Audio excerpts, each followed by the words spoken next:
Hi friends, నిన్న మేము ట్రాఫిక్లో వస్తున్నప్పుడు గొర్రెలు అలా మధ్యలో వస్తున్నాయి. ట్రాఫిక్ జామ్ అయింది, ఆగి వాటిని మేము సిల్ తీసాము. ఆ గొర్రె పిల్లలు జార్జియాలో పిల్లలు కూడా బాగా నరుస్తున్నాయి.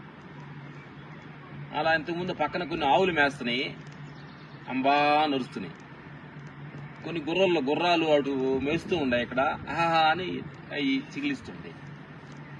నా మిత్రులారా, ఏ కంట్రీలోనైనా ఏ ప్రపంచంలోనైనా పిల్లి మ్యావ్ అంటది, కాకి క్యావ్ అంటది, గొర్రె బ్యా అంటది, బా అంటది, కుక్క బోబో అంటుంది. ఇక్కడన్నీ చూసాం.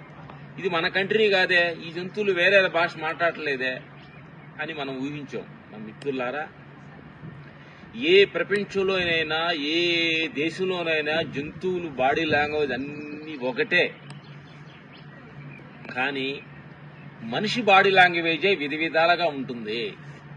భాష మారుతుంది, కొంచెం ఆ ఫుడ్ విధానం మారుతుంది. ఇక్కడ ఉండే గొర్రె పిల్లలు కాకపోతే గడ్డి యాసి తింటున్నాయి, ఆవులు గడ్డి తింటున్నాయి, గుర్రాలు గడ్డి తింటున్నాయి, అన్ని యాసిస్గానే ఉంది. మనిషి డిఫరెంట్గా ఈ తెలివితేట వలన మనం క్రియేట్ చేసుకొని మన బాడీ లాంగ్వేజ్కి తగ్గట్టుగా ఆ ప్రాంతానికి తగ్గట్టుగా కొంచెం డిఫరెంట్గా ఉండాలి, నేను ప్రత్యేకత ఉండాలని తినే ఆహారంలో ఒక బాడీ లాంగ్వేజ్లో నేచర్గా ఉండే వాటిని మనం కొంచెం ఆప్టికల్గా చేసుకున్నందువల్లనే మనుషులకే కష్టాలు, మనుషులకే బాధలు, మనుషులకే ఇన్ని హాస్పిటళ్ళు ఉన్నాయి అనేది సత్యాన్ని మీ సందర్భంగా జార్జియాలో జంతువులు చూసినప్పుడు మాకు అనిపిస్తుంది.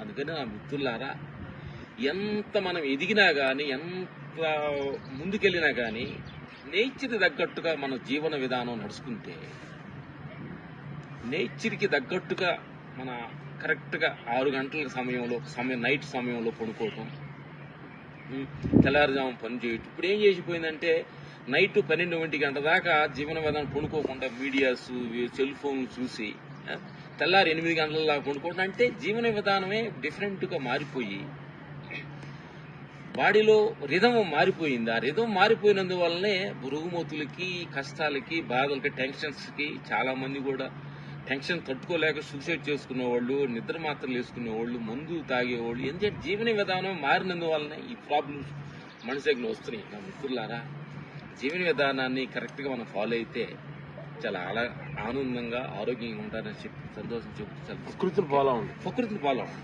Thank you.